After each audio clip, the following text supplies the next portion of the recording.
अमित शाह के दावे पर नीतीश के जवाब ने उड़ाई आरजेडी की नींद। क्या पीएम का दावा होने वाला है सच? पलटी मारने की तैयारी में नीतीश। शाह ने बिहार में एनडीए के क्लीन स्वीप करने का किया है दावा। शाह के दावे पर नीतीश से हुए सवाल तो चौंकाने वाला जवाब। बिहार की राजनीति में गर्माहट आ गई है। लालू यादव 48 घंटे में ही पटना आ सकते हैं और उनके पटना आने की खबर से जेडीयू नेताओं की नींद उड़ी रखी है।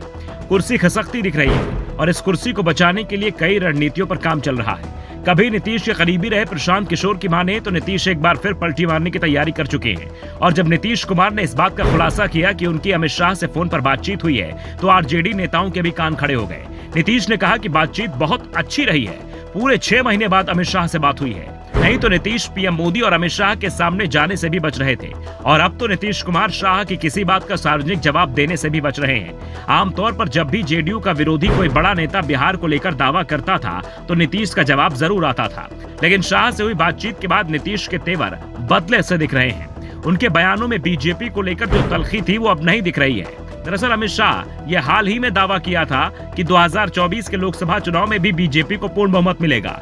पार्टी नरेंद्र मोदी के नेतृत्व में ही अपने सहयोगियों के साथ तीसरी बार सरकार बनाएगी। बिहार को लेकर शाह ने दावा किया कि बिहार में एनडीए 2019 के प्रदर्शन के आसपास ही रहेगा, यानी 38 से 39 सीटें एनडीए को मिलेंगी। और जब शाह के इस बयान का जिक्र नीतीश कुमार से किया गया तो नीतीश ने इसका विरोध नहीं किया। नीतीश ने जो कहा वो चौंकाने वाला था। सबको बोलने का अधिकार है, शाह क्या बोल रहे हैं इससे उन्हें कोई मतलब नहीं है। हम तो काम करने वाले व्यक्ति हैं, जनता के लिए काम कर रहे हैं। हम सभी के हित में काम करने के लिए, विकास और उत्थान के लिए काम कर रहा हूं। मैं हमेशा बिहार के लिए विशेष दर्जे की मांग करता हूं। नीतीश ने बेहद ही सधी प्रतिक्रिया दी।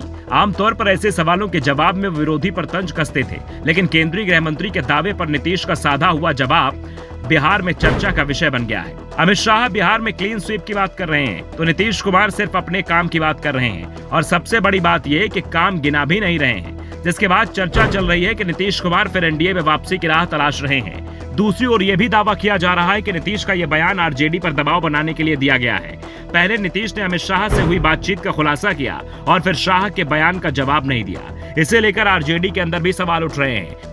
दरअसल आरजेडी नीतीश पर सीएम पद की खाली करने का दबाव बना रही है। लालू यादव सिंगापुर में किडनी इलाज करा रहे थे, जिस कारण से आरजेडी के नेता शांत बैठे थे, लेकिन लालू अब इंडिया आ चुके हैं। दिल्ली में अभी भी वो अपनी बेटी मीसा भारती के आवास पर आराम कर रहे हैं और अब वो पटना आ रहे हैं। आरजेडी की ओर से दावा किया जा रहा है कि लालू और नीतीश के बीच सरकार बनाते समय जो डील हुई थी उसी डील पर लालू और नीतीश की बात होगी। आरजेडी की ओर से जो भी संकेत दिए जा रहे हैं उसमें साफ है कि नीतीश डील से पीछे हट रहे हैं। डील में साफ था कि नीतीश 2022 के अंत में सीएम पद छोड़ देंगे। 2022 निकल चुका है, 2023 चल रहा है, इसलिए नीतीश को सीएम पद छोड़ना चाहिए, लेकिन नीतीश कुछ और ही दावे कर रहे हैं।